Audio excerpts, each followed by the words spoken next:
Halo, salam sehat kawan Diska. Kembali lagi bersama saya Sari Cantik dalam program Info Sehat, informasi seputar kesehatan. Semoga kawan Diska dimanapun Anda berada selalu diberi kesehatan, keselamatan, rezeki yang berlimpah dan juga barokah.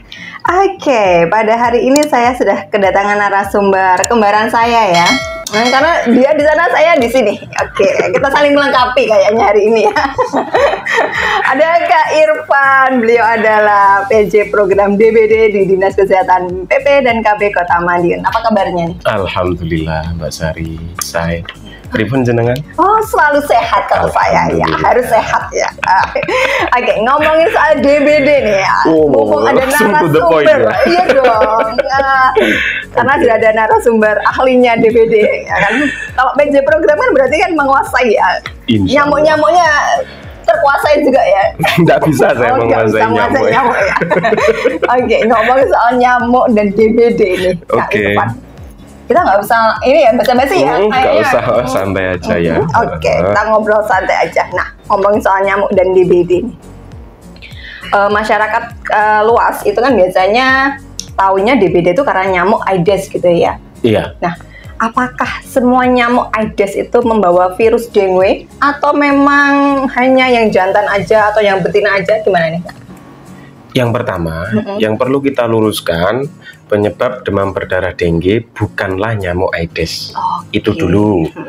Jadi banyak masyarakat yang masih berasumsi kalau ada orang sakit DBD pasti gara-gara nyamuk. Memang tidak sepenuhnya salah statement itu.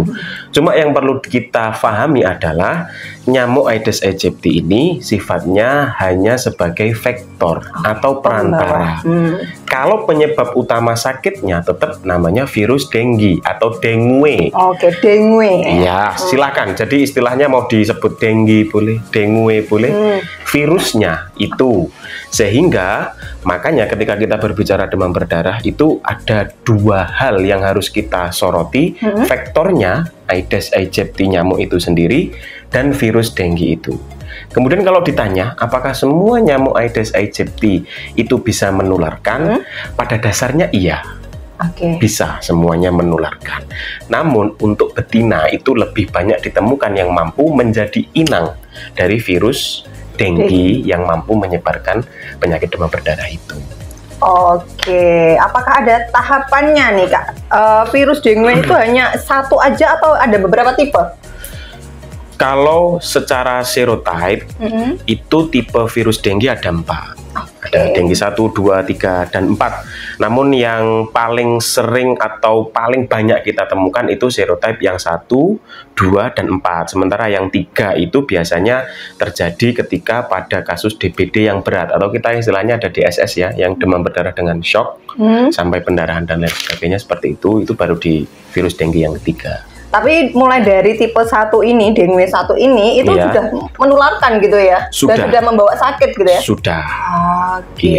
Dan ngomongin soal sakit nih, biasanya nih, yang terjangkit paling banyak itu di semua kelompok umur atau anak-anak aja, atau yang pralansia, atau yang lansia aja nih?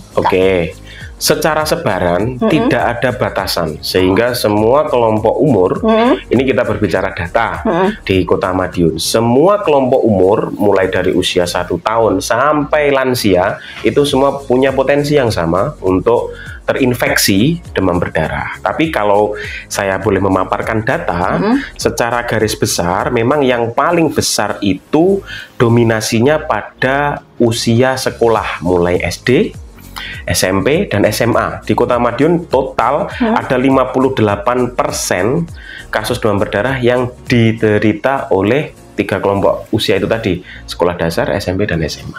Oke, berarti kelompok pelajar ini lebih rentan gitu ya? Iya, betul. Tapi tidak dipungkiri atau tidak dimungkinkan bahwa kelompok-kelompok lain juga pasti terkena juga gitu ya. Dan ini juga menular ya tentunya ya? Ya, menular lewat gigitan nyamuk Aedes aegypti itu tadi. Oke, berarti kalau misalkan ini bodoh-bodohan ya, ini nyamuk gigit aku terus kena DBD. ya kan? Yang kena DBD siapa? Aku dulu misalkan, habis itu nyamuk gigit aku terus gigit kamu. Iya, itu namanya penularan. Oke, Ya, jadi itu- jadi virusnya nggak bisa langsung berpindah Oh, ke gitu saya. ya. Berpindahnya lewat gigitan nyamuk itu tadi. Harus nyamuk Aedes. Iya, sementara nyamuk nyamuk kan tulen dan banyak. lain, Iya, nggak bisa. Oke. Aedes aegypti saja.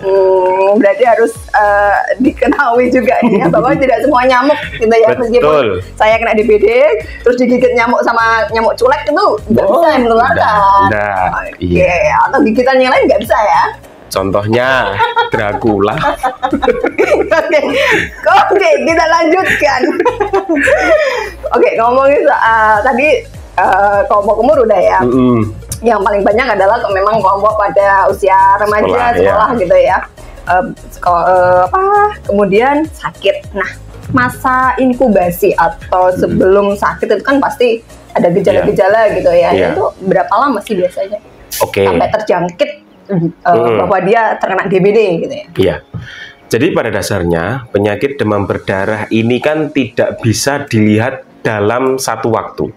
Artinya untuk mendiagnosa orang apakah benar-benar terinfeksi demam berdarah atau tidak, itu tidak bisa satu waktu. Makanya istilahnya dalam penyakit demam berdarah itu ada time series, dipantau. Ketika ditanya masa inkubasi, maka secara teori itu antara 2 sampai 7 hari. Kenapa seperti itu? Karena dibutuhkan pengamatan atau pemantauan secara laboratorium dan klinis untuk memastikan apakah memang orang tersebut mengalami infeksi demam berdarah atau tidak. Artinya, kita tidak bisa melihat satu gejala atau satu kondisi laboratorium dan klinis pada seseorang untuk menentukan apakah dia memang benar-benar DBD. Ada beberapa rentetan yang harus dipenuhi terlebih dahulu sebelum tegak diagnosanya apakah memang dia terinfeksi DBD atau tidak. Seperti itu. Oke, jadi ada masa inkubasinya 2 sampai 7 hari sebelum petugas kesehatan ya, tentunya menentukan oh ini DBD apa enggak. Tadi disampaikan sama Kak Irfan ya, ada rentetan-rentetannya. Ini apa nih aja nih rentetan-rentetannya? Oke, kenapa dikatakan 2 sampai 7 hari?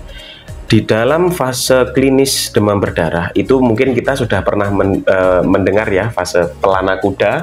Jadi jangan terkecoh atau terlena ketika ada seseorang itu demam 2 hari atau 3 hari, kemudian hari ketiga atau keempat tiba-tiba turun.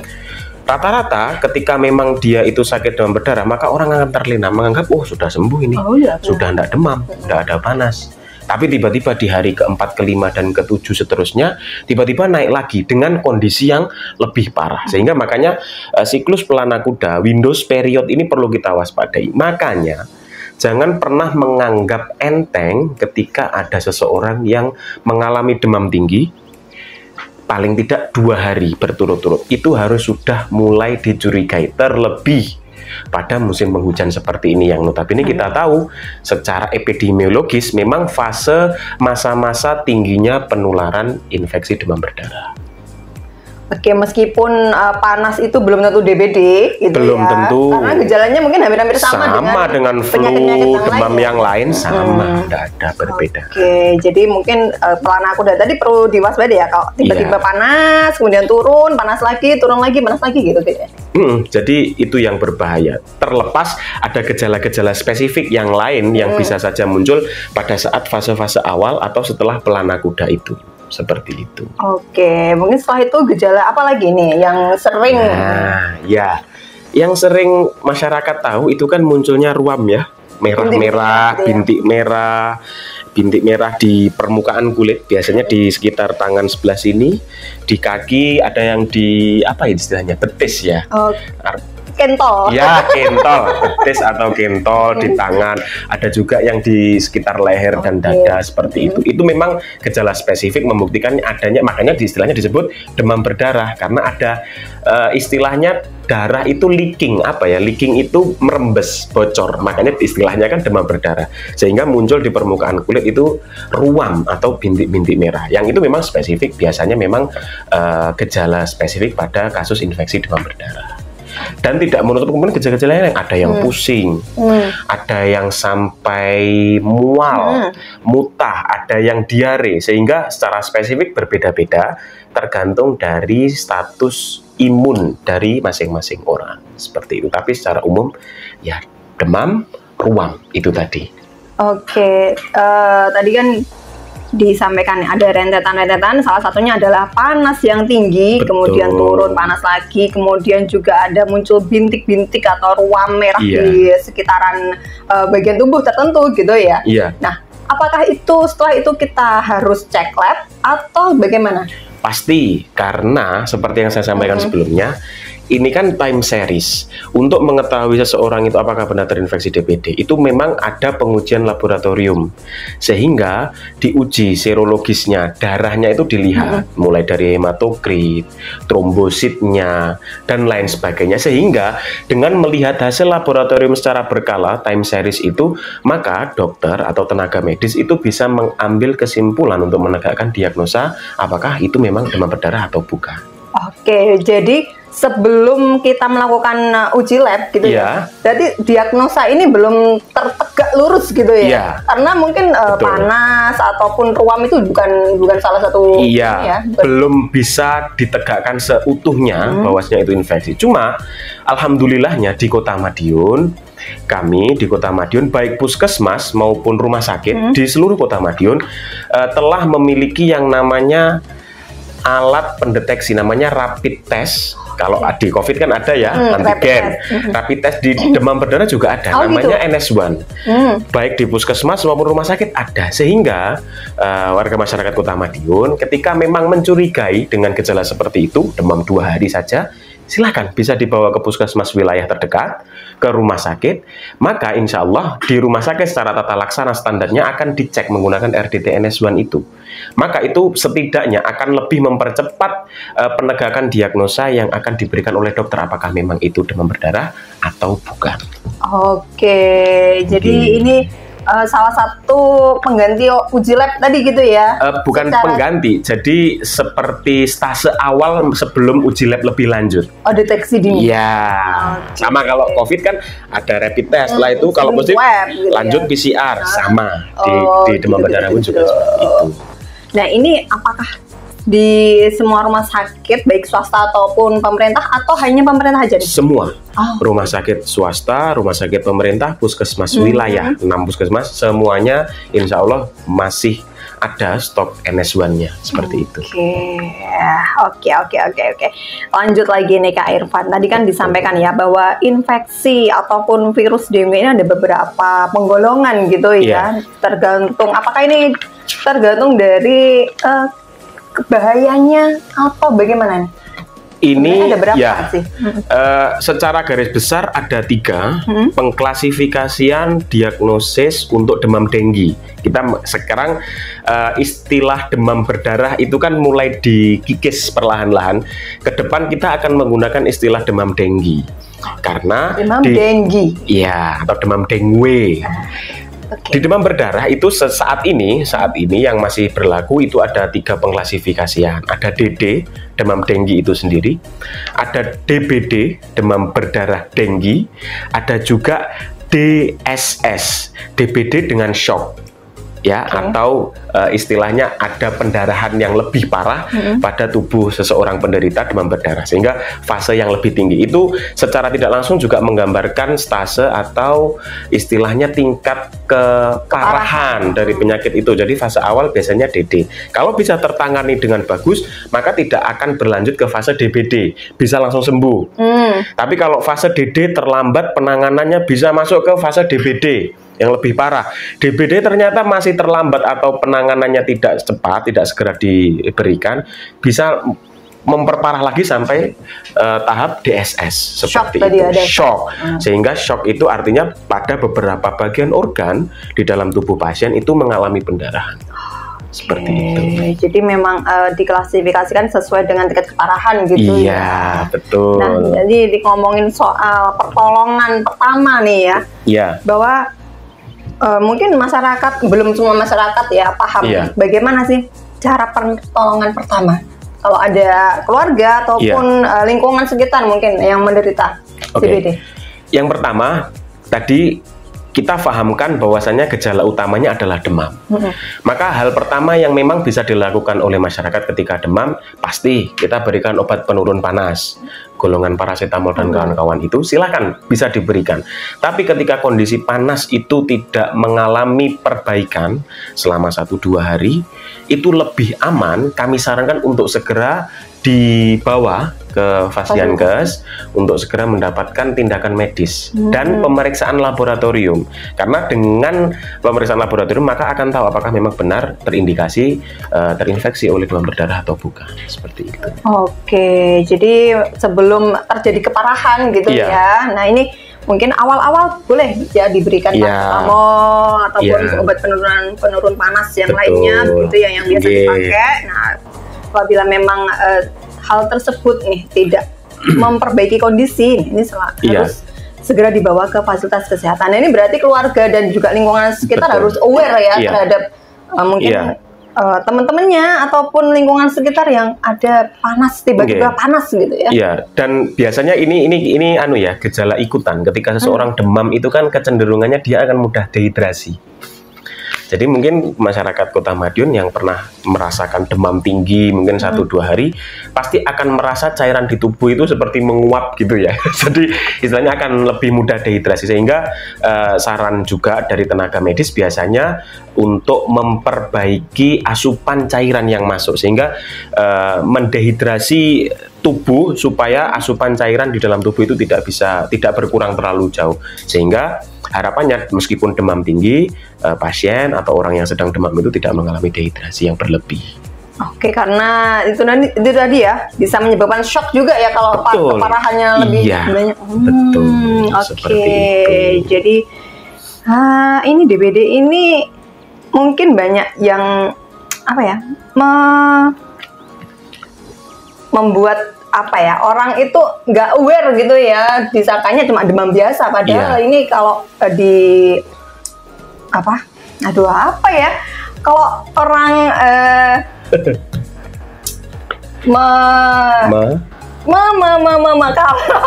nggak aware gitu, maksud aku kalau dianggap biasa aja gitu ya. Bisa lebih parah lagi ya, karena bisa shock, bisa opnam dan lain-lain. Dan memang bisa meninggal juga ya. Betul, menyepelekan gejala awal itu adalah hal yang sangat berbahaya, karena sedikit saja terlambat, hitungan jam lah istilahnya, ketika pasien sudah terlambat, maka proporsi untuk menjadi parah, semakin parah tadi kan DBD, DSS itu akan semakin besar kemungkinannya ketika tidak ditangani dengan cepat. Makanya terlebih sudah pasti musim penghujan, ini sudah fase-fase tinggi-tingginya penyakit demam berdarah di Kota Madiun, di seluruh Indonesia lah, di negara tropis. Kemudian terlebih kalau masyarakat sudah mengetahui mungkin teman di sekolah, rekan di kantor, atau keluarga di rumah, tetangga di sekitar rumah yang sudah ada yang terkena demam denggi, demam berdarah dengan diagnosa apapun, ketika panjenengan merasa demam itu sudah harus lebih waspada, karena tidak menutup kemungkinan itu juga akan lebih baik ketika ditangani lebih cepat. Seperti itu. Jadi tidak boleh menyepelekan ya. Aku tadi mau ngomong menyepelekan, susah amat ya.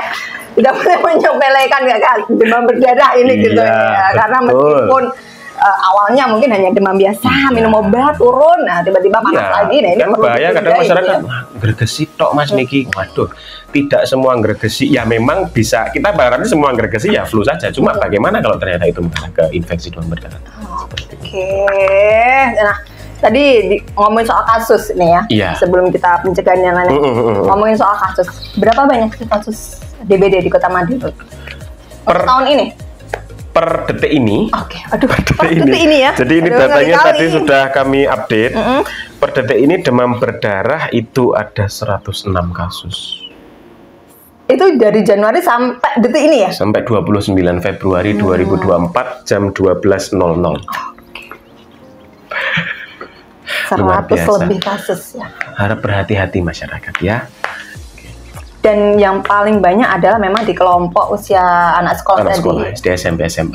Tapi untuk yang mungkin yang parah sampai parah banget ataupun ada yang meninggal gitu ada nggak? Kalau untuk yang mencapai fase DSS shock itu ada 4 pasien.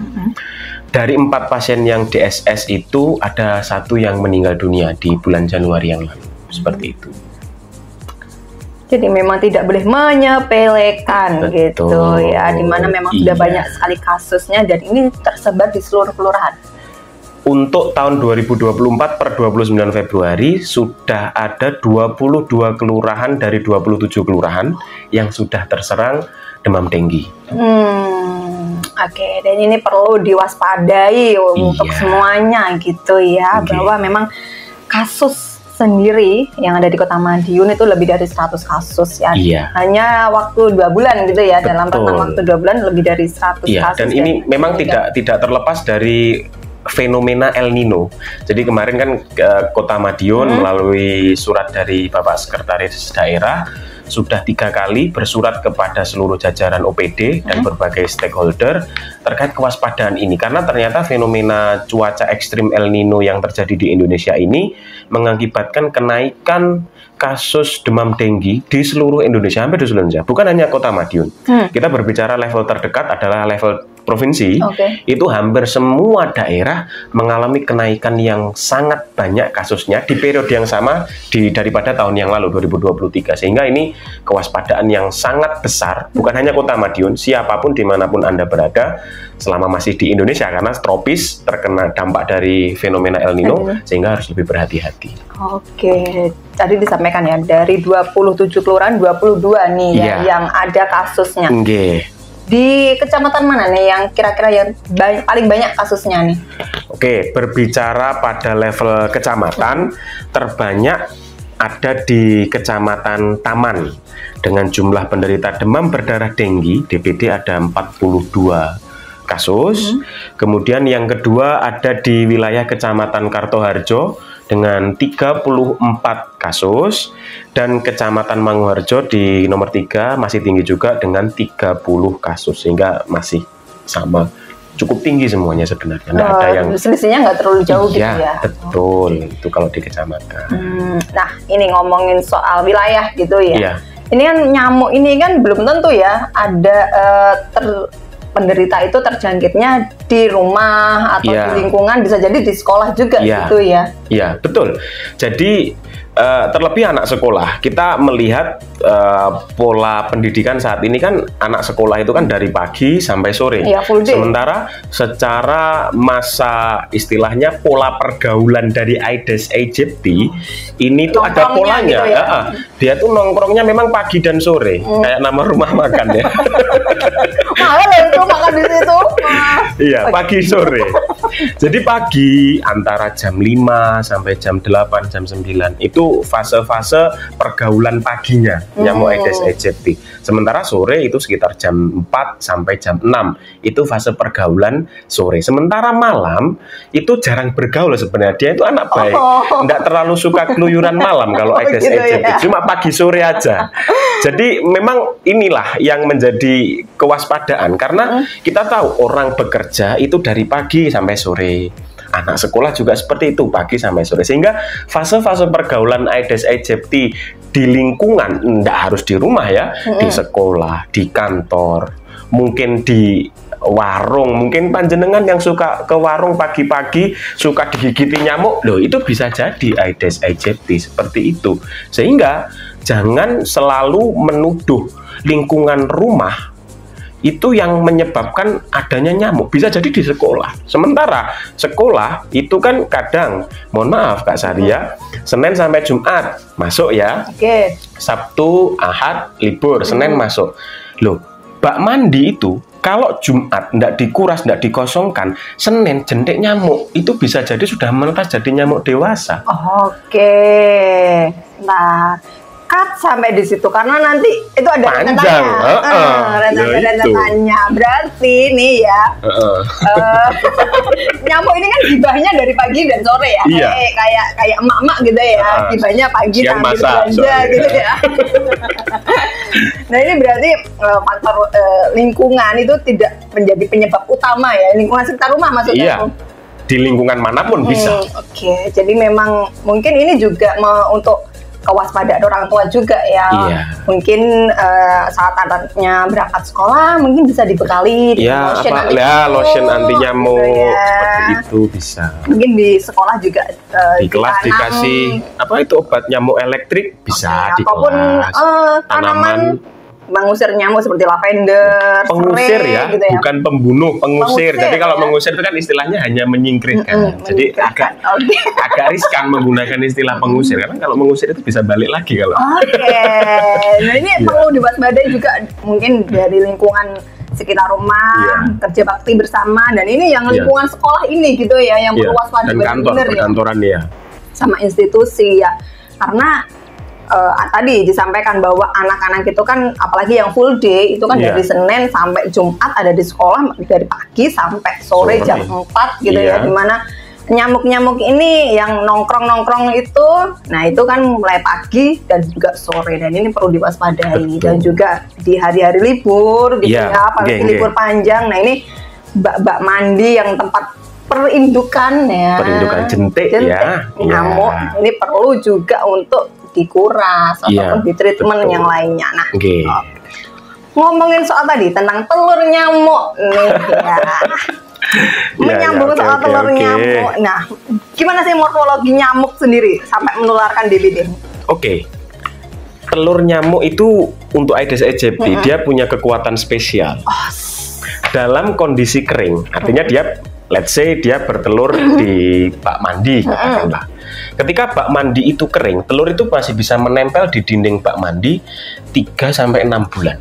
Berarti dia nggak mati gitu ya, meskipun nggak ada airnya? Dia bakal menetas kalau sudah terkena air lagi. Makanya jangan pernah merasa aman ketika musim kemarau. Di musim kemarau bisa jadi masih ada telur nyamuknya, telur Aedesnya. Baru ketika musim penghujan, dia tiba-tiba menetas karena terkena air hujan, akhirnya muncul. Secara morfologi seperti itu. Nyamuk itu secara garis besar dia bisa berkembang biak hanya dalam hitungan hari. Sehingga ketika hari ini masih berwujud jentik papula itu, maka biasanya di hari ketiga lah paling cepat. Bahkan ada yang hari kedua itu sudah bisa menjadi nyamuk dewasa. Sangat cepat. Makanya tadi saya bilang Jumat tidak dikuras, Senin sudah bisa jadi nyamuk dewasa.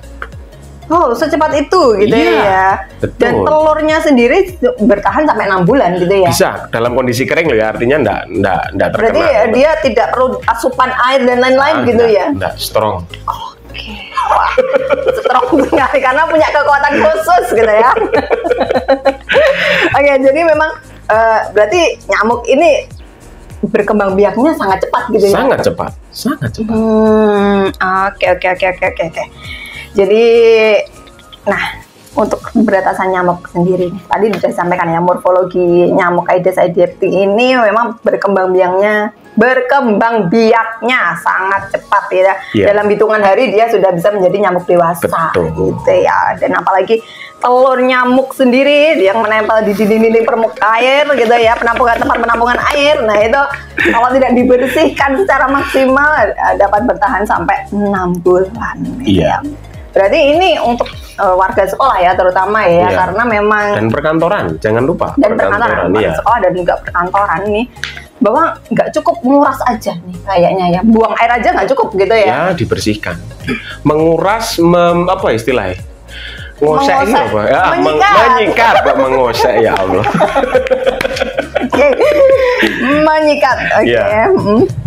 Jadi supaya memastikan tidak ada telur nyamuk yang masih nempel di dinding bak mandi ketika dia masih kondisi kering seperti itu. Karena nyamuk jantan maupun betina sama-sama bisa menularkan ya, tapi utamanya di nyamuk betina. Karena yang gigit itu nyamuk betina ya kan? Ya betina namanya juga. Menyambung kembali. Nah, kalau pemberantasan nyamuk nih ya, pemberantasan nyamuk ini banyak nih yang masyarakat utamanya ini mindsetnya kalau udah di fogging itu ayem, nyamuknya hilang. Nah ini sebenarnya bagaimana sih? Kita kembali ke konsep awal demam berdarah yang kita sebut di awal tadi. Kan ada 3 segitiga ya. Jadi ketika kita berbicara demam berdarah, ada vektornya, nyamuknya, ada virusnya, ada hostnya atau orang yang diinfeksi oleh virus itu. Maka sebenarnya kalaupun ada nyamuk Aedes aegypti, tapi kalau di situ tidak ada orang yang terinfeksi demam berdarah, maka ya aman-aman aja, dia ya hanya sekedar nyamuk gigit, tidak akan menyebarkan virus. Meskipun dia sudah membawa virus, gimana? Nggak bisa membawa virus secara alamiah, nggak bisa. Jadi dia harus menggigit orang yang terinfeksi virus dengue dulu, baru bisa menyebarkan ke orang lain. Tapi secara dia lahir procot itu nggak mungkin mengandung virus dengue secara langsung. Jadi jentik sampai dia nyamuk jadi nyamuk dewasa, meskipun dia nyamuk Aedes, kalau dia sebelumnya tidak menggigit orang dengan nggak bakal ada virusnya. Begitu pula sebaliknya, kalau ada orang demam berdarah di lingkungan tertentu, selama tidak ada nyamuk Aedes aegypti yang beredar di lingkungan tersebut, ya akan aman-aman saja, karena tidak ada vektor yang mampu menyebarkan virus itu ke orang-orang di sekitarnya. Itu konsep awalnya. Makanya ketika kita paham konsep awal itu, kita akan paham bahwasannya kebersihan lingkungan itu menjadi salah satu faktor utama dalam pemberantasan pencegahan demam berdarah. Karena terkait perindukan jentik, makanya jentik itu harus kita waspadai, jangan sampai menetas jadi nyamuk dewasa. Nyamuk dewasa, jentik itu pun harus sudah kita bersihkan. Sementara fogging, dia hanya membunuh nyamuk dewasa. Makanya dalam konsep pencegahan demam berdarah dengue itu ada dua. Fase pertama, sebelum adanya kasus demam berdarah dengue di lingkungan tertentu, itu ada dua hal yang paling penting dalam mencegah demam berdarah. Yang pertama, PSN, pemberantasan sarang nyamuk, 3M+, sekarang kan istilahnya seperti itu. Yang kedua, larvasidasi, pemberian obat. Abate itu kan nama produk ya sebenarnya. Oh gitu. Iya. Tapi terkenalnya Abate ya, Abate itu bukan itu ya. Oke, Abate itu nama produknya, nama jenisnya dia larvasida. Maka kegiatannya kan istilahnya larvasidasi pada penampungan air yang memang sulit untuk dikuras atau dibersihkan. Let's say ada mungkin beberapa penampungan air yang mungkin volumenya terlalu besar sehingga tidak memungkinkan untuk kita kuras secara berkala dengan rutin, maka yang paling efektif adalah memberikan larvasida. Dan larvasida itu efeknya bisa bertahan selama 3 bulan, baru nanti bisa ditambahkan lagi. Itu fase pertama baru. Fogging itu adalah solusi terakhir. Ketika PSN dan larvasida sudah dilakukan dan ternyata masih ada kejadian demam berdarah, maka fogging itu terakhir. Sehingga jangan salah kaprah warga masyarakat Kota Madiun mengasumsikan kalau sudah ada yang DB langsung minta fogging. Itu salah. Seperti itu. Ayo, mau tanya apa lagi? Karena gini, kalau di masyarakat tuh kalau ada yang DB pasti minta fogging. Kalau nggak di fogging nggak ayem gitu loh. Padahal kan pencegahan melalui PSN, kemudian satu rumah satu Jumante. Iya. Kemudian juga mungkin kerja bakti lingkungan secara rutin itu kan juga pengaruhnya sangat besar ya dibanding kalau cuma fogging gitu. Oke, kita Nyun Sewu, kita berbicara PSN dulu. Ada satu hal yang menarik dari Aedes aegypti, nyamuk penyebar vektor dari demam berdarah ini, dia itu eksklusif Kak Sari. Eksklusif artinya dia tidak mau bertelur atau beranak pinak itu pada air yang kotor sebenarnya. Dia kecenderungannya di air bersih, malahan tidak bersentuhan langsung dengan tanah. Makanya berhati-hati beberapa spot yang berpotensi. Satu, sarang burung kalau ada minumnya itu satu. Yang kedua, pot. Kadang pot ada lepek bawahnya itu biasanya air menggenang, itu berbahaya. Dispenser, kadang dispenser ada penampungan untuk air buangan sisa, itu berbahaya.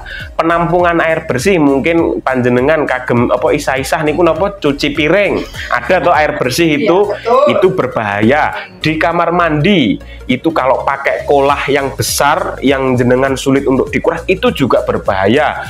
Belum tandon, sehingga fokus utama pada jentik nyamuk itu kan di air-air bersih. Sehingga Aedes aegypti ini sebenarnya tidak mau di air sawah, selokan. Itu secara dia tidak mau lah. Gitu tidak level. Dia itu eksklusif. Jadi kalau bersentuhan langsung dengan tanah atau airnya kotor, dia itu tidak bakal mau bertelur di situ sebenarnya. VIP ya ini. Jadi dia berarti ini patut dicurigai di tempat-tempat yang bersih. Pot, kolam. Apalagi kalau ada bunganya sekarang kan nggak ditanam di tanah aja gitu ya. Iya, kan ada di air. Iya. Hidroponik itu bisa pakai larvasida karena sekarang larvasida itu sudah ada yang versi bio larvasida sehingga sangat aman digunakan pada tanaman-tanaman air termasuk hidroponik.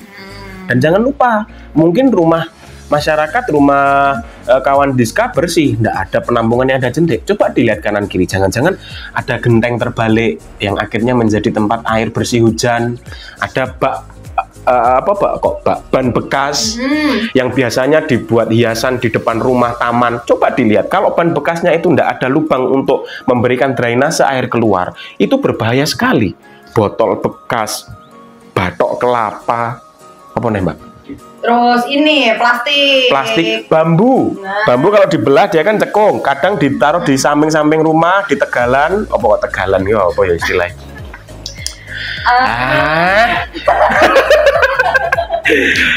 Ya, pokoknya di samping rumah lah. Itu berbahaya juga. Sering kami halaman. Apa ya? Apa ya sekuilah? Halaman rumah. Oke, sama ini ya biasanya kap-kap bekas minum. Iya, betul. Pecahan gelas dibuang di samping rumah. Wah, itu berbahaya sekali masyarakat ya. Oke, ngomongin soal PSN nih. Tadi kan disampaikan 3M+. Apa aja nih 3M+? Karena masyarakat itu kan sudah menguras gitu. Iya. Padahal menguras tuh nggak cuma menguras aja gitu ya. Sebenarnya sama. Menguras, mengubur, dan menutup. Aku kembali lali loh. Ini mau aku ya dites ya. Menguras, menutup, mengubur. Ada sekarang kan istilahnya 3M+. 3M+ itu meminimalisir pembuangan barang-barang bekas untuk dimanfaatkan. Sehingga pemanfaatan barang bekas, semula ban bekas, silahkan ban bekas mau dijadikan pot, tempat sampah, silahkan. Selama pastikan ketika itu dipergunakan tidak menjadi tempat penampungan air, dikasih drainase. Biasanya kalau lebih aman itu ban itu ditutup dengan tanah full, jadi sehingga dia cekungan yang bawah itu tidak menampung air, atau yang aman dikasih lubang sehingga drainasenya bisa lancar keluar. Seperti itu. Jadi memanfaatkan barang-barang itu tapi juga jangan cermat gitu ya.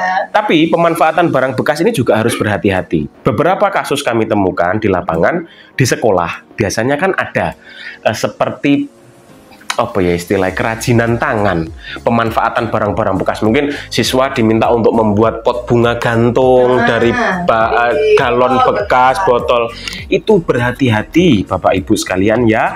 Sering ternyata setelah kami cek justru sumber dari jentik nyamuknya di sekolah itu malah dari barang-barang yang semula bermanfaat untuk estetika, untuk melatih pemanfaatan barang bekas, tapi secara tidak langsung itu menjadi perindukan jentik. Itu juga berbahaya. Selain menguras dan juga menyikat tentunya ya, karena menguras saja nggak cukup, harus menyikat. Iya. Tadi ya disampaikan Kak Irfan bahwa telur nyamuk itu bisa bertahan sampai 6 bulan sampai dia terisi air kembali atau mendapatkan air bersih kembali gitu ya. Kemudian juga memanfaatkan barang-barang bekas dan juga menutup tempat-tempat penampungan air. Plusnya bisa memakaikan lotion pada putra-putri kalau gitu keluar pakai lengan panjang itu juga lebih bagus. Mungkin lebih baik tidak pergi pagi-pagi atau sore-sore gitu ya. Ya boleh sih. Masa ngelarang uang betul. Tapi itu tadi ya bisa dicegah dengan posnya tadi, mungkin memakai lotion, bisa memakai lengan panjang gitu, dan juga sebenarnya pencegahan itu lebih baik gitu ya daripada mengobati ya. Karena tadi disampaikan Kak Irfan bahwa DBD ini ada beberapa fase tingkatan keparahan gitu ya. Jangan sampai apa yang paling ada juga, apalagi tadi disampaikan ada satu kasus yang meninggal gitu ya. Oke, kalau muncul pertanyaan tadi kan saya nyinggung larvasidasi. Kalau masyarakat tanya, lalu kami mau dapat larvasida dari mana? Beli, apakah ada tuh yang tiba-tiba udah saya dari dinas kesehatan 5.000 aja keetrek. Oke. Bisa beli sendiri monggo, tapi sebelum kita membahas larvasida, kita perlu membahas dulu jentiknya. Kan harus kita tahu. Kalau masyarakat sudah paham di mana jentik, makanya tadi disinggung ada jumante, juru pemantau jentik. Biasanya di setiap RT minimal ada 1 orang kader jumante. Stop. Satu RT itu 1 jumante minimal. Kadernya loh ya. Tapi gerakannya namanya GIRIJ. Gerakan 1 rumah 1 jumante. GIRIJ sebenarnya G1R1J kalau dari kementerian itu tulisannya ngono. GIRIJ. Tapi kan gire ya, bedanya gire kuwi ya juga daging korban. Kupon gire. GIRIJ ya. Oke. Wis patang belum. Oke, enggak apa-apa. Editor kita tuh canggih-canggih ya. Enggak apa-apa. Sampai 1 jam. Oke, tak bahas lagi, cepet aja. Ada jumante, ada 1 rumah 1 jumante. Kalau di kantor ada jumantor. Kalau di sekolah ada apa jenenge? Jumante sekolah ya, ya tetap sama. Silahkan melibatkan siswa. Ketika itu sudah berjalan, semua puskesmas wilayah di Kota Madiun punya stok larvasida yang sangat banyak. Silahkan mengajukan permohonan larvasida atau abate ke puskesmas wilayah panjenengan sebanyak-banyaknya. Tapi secara selektif, jangan asal buang. Pastikan dulu lokasi itu memang sulit untuk dikuras, dibersihkan atau ditutup. Oke, dan ini tadi disampaikan ya bahwa sebanyak-banyaknya ini apakah per kakak harus 1 kilo, 2 kilo ya, jatahnya? Oh enggak ya. Itu kulaan namanya. Jangan ya, seperlunya. Nanti maka kader jumante ini fungsinya akan memetakan berapa banyak kebutuhan rumah ini atau lingkungan ini sekian sehingga ada pemetaannya. Stop. Tadi disampaikan bahwa ada kader jumante, ada 1 rumah 1 jumante, ada juga jumantor, ada juga jumante sekolah gitu ya. Nah, kader jumante ini apakah dia juga mengecek ke rumah-rumah ini tugasnya?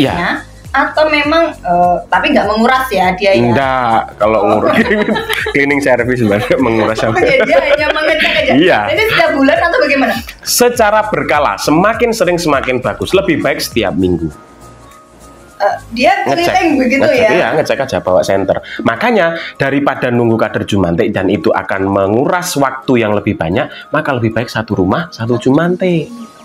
Ada secara berkala, pakai senter atau HP ya, ada senternya, dilihat aja penampungan air. Oh ada jentiknya, enggak ada, kuras, sikat, tutup. Oke, nggak harus nunggu kader jumante datang ke rumah gitu ya? Jangan ya. Karena kader jumante ini menguasai 1 terbatas RT. Ya, tenaganya terbatas, waktunya terbatas. Kembali lagi ngomongin soal pencegahan Kak Irfan. Tadi disampaikan bahwa bisa juga PSN ini dilakukan di rumah-rumah gitu ya. Tadi ada 1 rumah 1 jumante. Ini 1 rumah 1 jumante ini otomatis anggota keluarga kan ya? Iya. Bukan kader jumante kan? Bukan, iya. Tiba-tiba nanti kader jumantenya suruh nguras kalian gitu ya? Enggak. Iya, oke. Oke, tadi disampaikan bahwa bisa pakai larvasida ataupun 3M+. Iya. Nah, pesan-pesan nih yang perlu disampaikan pada masyarakat secara luas tentang pencegahan DBD ataupun mengenai DBD ini. Yang pertama, kewaspadaan. Cepat kasih tindakan bagi orang yang demam 2 hari. Itu jangan sampai terlambat membawa ke Fasiankes. Silahkan bawa ke puskesmas wilayah terdekat atau rumah sakit terdekat supaya segera diketahui kondisi gejala klinis maupun laboratoriumnya sehingga akan cepat mengetahui apakah DBD atau bukan. Itu yang pertama. Yang kedua, kegiatan PSN. Biasanya nyuwun sewu masyarakat ada kegiatan kerja bakti setiap hari Minggu. Yang kami soroti, kerja bakti itu mohon jangan hanya berurusan terhadap jalan raya, dibersihkan suketnya, rumputnya, menata taman, jangan. Fokuskan kerja bakti di lingkungan itu untuk PSN. Masuk ke dalam rumah. Jadi berangkatnya dari dalam rumah masing-masing dulu. Pastikan dalam rumah tidak ada sarang nyamuk, baru beranjak keluar ke depan rumah, lingkungan, selokan, penampungan air di taman dan lain sebagainya. Sehingga kerja bakti itu efektif kalau memang fokusnya di PSN-nya. Jangan hanya fokus pada estetika saja. Nyuwun sewu, mungkin yang dipangkas hanya rumput, nebang pohon yang mungkin terlalu besar. Jangan. Fokuskan ke PSN selama musim penghujan. Dan yang terakhir, Jangan bangga kalau wilayah lingkungan panjenengan itu minta fogging. Loh iya, coba kita analogikan. Kalau lingkungan jenengan itu minta fogging, secara kriteria artinya di lingkungan tersebut kan ada jentik. Artinya nyuwun sewu secara kebersihan lingkungan juga tidak bagus. Makanya sebenarnya ketika lingkungan itu secara tidak langsung dilakukan fogging, ada indikasi kebersihan lingkungannya itu masih kurang karena masih adanya penampungan air yang terdapat jentik. Karena nyuwun sewu, Kak Sari, untuk dilakukan fogging itu enggak serta-merta ada kasus langsung di fogging, enggak. Minimal ada 1 penderita demam berdarah lain atau minimal 2 penderita demam lain yang tanpa sebab, belum tegak diagnosanya apa, dan 20% lingkungan sekitar rumah penderita yang dilakukan PE di penyelidikan EPID oleh puskesmas itu terdapat perindukan jentik. Sehingga nyuwun sewu, kalau di tempat panjenengan tidak di fogging bukan berarti kami tidak mau memfogging, tapi secara kriteria mungkin belum memenuhi. Sehingga jangan bangga ketika lingkungan panjenengan di fogging. Justru mari kita ciptakan sebuah wawasan yang baru, bangga kalau lingkungan rumah kita tidak di fogging atau bersih. Oke, jadi ini jangan sampai mindset ini terbolak-balik gitu. Iya, ya. betul. Bahwa yang di fogging itu oke, aku bangga nih, lingkungan aku di fogging. Berarti nyamuknya berarti mati semua nih. Iya. Padahal nggak begitu ya konsepnya. Iya, ya. betul. Oke, itu tadi ya, bahwa sebenarnya PSN dengan 3M plus dan juga larvasidasinya ini yang harus terus digalakkan. Dan juga kalau memang kerja bakti khususnya mengarahnya PSN, nah ini tadi disampaikan Kak Irfan bahwa fokusnya memang ya PSN. Iya. Dari mulai dari dalam rumah ya, baru keluar. Luarnya aja. Enggak ya. Oke, memang pencegahan lebih baik daripada mengobati. Siap. Gitu, ya. Oke, terima kasih Kak Irfan. Sama-sama. Aduh, hari ini panjang sekali ya, kayaknya, tapi kurang deh kayaknya kita sesi yang kedua ya untuk selanjutnya.